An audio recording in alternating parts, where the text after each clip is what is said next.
আওয়ামী লীগের প্রেসিডিয়াম সদস্য বা সাবেক মেয়রের প্রতিনিধিত্ব করে একজন কিভাবে জায়গা পায়? আমি প্রশ্ন রাখতে চাই যে কিভাবে উনি আসলে এই জায়গাতে সুপারিশ পেল।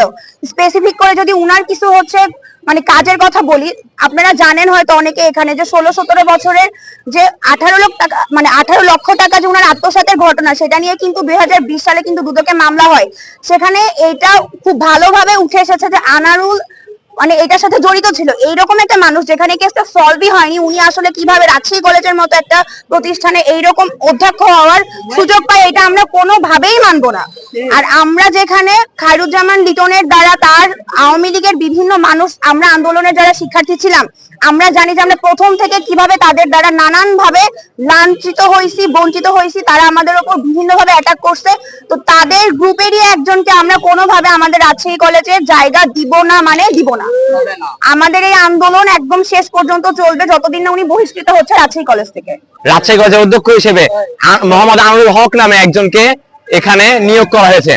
আমরা স্পষ্টভাবে বলতে চাই, আমরা জানি যে এই আনোয়ারুল হক সে আওয়ামী লীগের এজেন্ডা বাস্তবায়নের জন্য আওয়ামী লীগ থেকেই বিভিন্ন জায়গায় এতদিন ফ্যাসিস্টের এই যে পুরো সিস্টেম, এই ফ্যাসিস্টের সিস্টেমের সহায়তায় সে বিভিন্ন জায়গায় তার সুযোগ করার জন্য, আওয়ামী লীগকে সুযোগ দেওয়ার জন্য এবং সেখান থেকে আওয়ামী লীগের হয়ে সুযোগ তৈরি করার জন্য সে কিন্তু বিভিন্ন জায়গায় বিভিন্ন পথ বাগিয়ে নিয়েছে। আমরা কখনোই এই রকমের ফ্যাসিস্টের সহযোগী আওয়ামী লীগের এই দুর্নীতিবাজ দালালকে আমাদের এই কলেজে কোনো ধরনের গুরুত্বপূর্ণ পদে দেখতে চাই না। আর সেখানে অধ্যক্ষের তো প্রশ্নই আসে না। আমাদের রাজশাহী কলেজ সারা বাংলাদেশে শ্রেষ্ঠ বিদ্যাপীঠ হিসেবে পরিচিত, জাতীয় বিশ্ববিদ্যালয় সেরা। আমরা কখনোই আমরা যারা ফ্যাসিস্ট রেজিমের বিরুদ্ধে আন্দোলন করেছি, আমরা কখনোই চাই না যে এই টাইপের দুর্নীতিবাজ, এই রকম ফ্যাসিস্টের দালাল এখানে আসুক।